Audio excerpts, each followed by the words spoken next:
guys, it's Colin Schmidt and welcome to this module. Now, first things first is you have to understand how the credit bureaus and the banking system work before you can leverage $250,000 like I was able to. Now, some of that was through my personal credit and some of that was also through my business credit.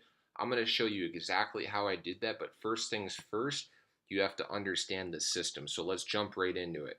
Now, I do find it very interesting that the credit bureau and the banks have one thing in common. You may already know this, but they're both privately owned. That alone should get some questions answered that, how they actually operate. And it's very important that you know these. So, the Federal Reserve Act was formed December 23rd, 1913, also known as we know it today as the central banking system of the United States. And Congress wanted to provide our nation with a safer, more flexible, and more stable monetary system. At least that's what they say.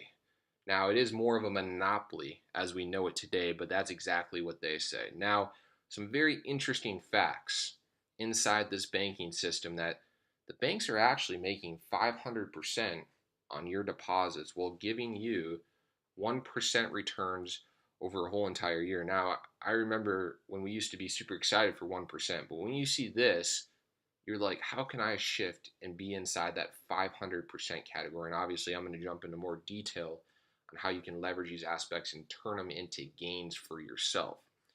Now, of course, since they're able to do this and leverage everybody's money, this makes them the largest income earners in the world. And that's exactly why I suggest you become best friends, at least good friends, with your branch manager at your bank. Now, when I go into my bank and why I'm suggesting this, if I need something done quickly, if I need a transfer, if I need a refund on something or a fee waived, whether it's a bank wire, whether it doesn't matter what it is when I go into the bank, I'm very good friends with my branch manager and I belong to multiple banks. So if I need something done, it always gets done. And not everybody has that VIP access. So I'm not telling you like, hey, you need to be best friends with your branch manager, but the next time you're at your bank, I highly suggest that you stop in, knock on the door, or say, hey, I'd like to speak to the branch manager, and shake their hand and say, hey, my name is Colin Schmidt, and I have an account here, or I just opened up an account, or I'm looking at opening an account. I do a lot of business, and I'm looking to grow my business. I at least wanted to stop by and shake your hand and introduce myself. And they'd be more than happy to talk with you. They want your business, and you need to work with them. And I also do believe in gifts.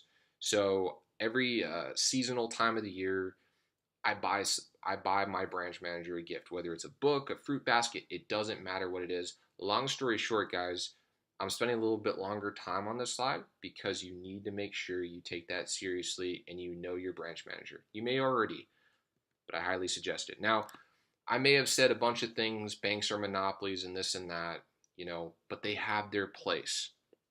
You have to understand the rules. You're not going to the casino to gamble, you're only going there to win. So the most important thing is you need to understand that you don't want to be that person at the table gambling just because you don't understand the rules. That's why I'm going through these slides through all these slides with you right now so that you can understand exactly what these rules are. That leads me into the big three. Now, Experian, TransUnion, and Equifax make up the credit bureau world. Okay, they each report separately, and they each have their own individual score that makes up your credit score, either from 300 to 850, or even today, some people go as high as 900.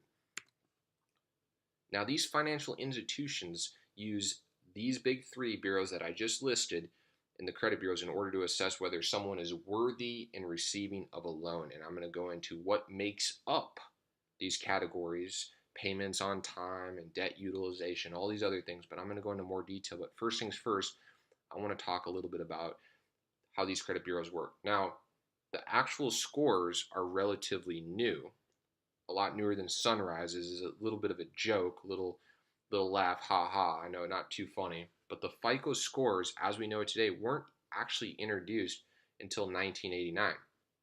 Now, the law was passed in 1974 which was the Fair Credit Reporting Act, but it actually wasn't put into motion until actually 1989, as we know as the FICO score. Credit has been around since the 1900s, but it's completely a different world and dominated by these three bureaus. And like I said before, these scores range from 300 to 850. And I don't want you to worry for a single second. If you're looking at this and you're like, oh my gosh, my scores are 300, even though I personally have never seen a 300, or if my score falls inside this very bad category. Most people are going to be in that category. And I don't want you to worry for a single second. I'm going to show you exactly how you can get negative things removed off your credit, how you can get down your debt utilization, how you can do so many things that most people don't even know about.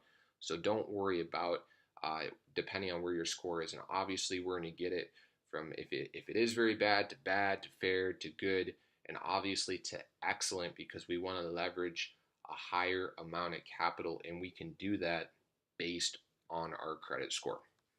Now, a consumer's FICO score is calculated by each credit bureau based on the information that is reported to it month after month.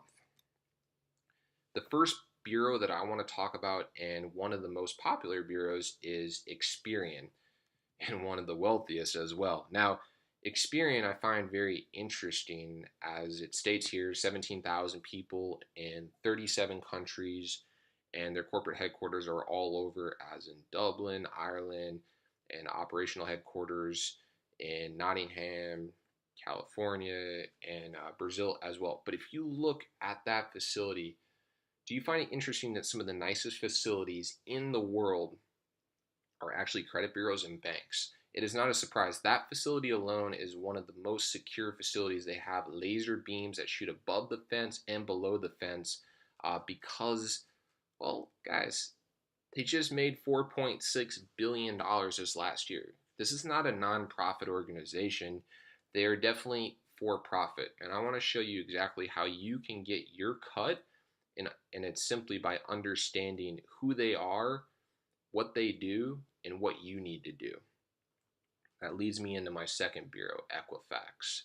Now, Equifax has been around since 1899, and that makes them the oldest out of the three bureaus that I just said. They gather tons of information, over 800 million consumers, 88 million businesses worldwide, and as you can see, not too shabby of a location. Once again, I didn't get a massive picture of Equifax, but it's absolutely beautiful.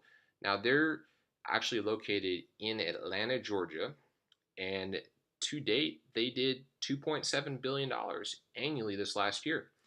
And a very interesting acquisition is there was actually 4 big credit bureaus, but they actually acquired Talix inside the last decade here, and they stole it for $1.4 billion so that they could monopolize and grow. Of course, they will say different things, but I find it very interesting and wanted to give that information to you so that you can understand. The third and the last bureau is TransUnion. The interesting thing about TransUnion is they report extensive data about your residence, your employment. So if you go look at your report, your TransUnion, you're going to see your residence, your employment, your employer's name, your position, the dates you're employed. And of course, to the right-hand side here, they all store massive amounts of data, 1 billion consumer files and all these other things. Each credit report, when you go to look into it, report different things, similar but different, and TransUnion is on residence and employment side. The other two agencies report the employer's name, while TransUnion is residence and workplace. Now that you have a good understanding, I just wanted to scratch the surface of credit and banking. I want to dive into a lot more detail, and I'm going to do that on the next video. Looking forward to seeing you guys here in just a moment.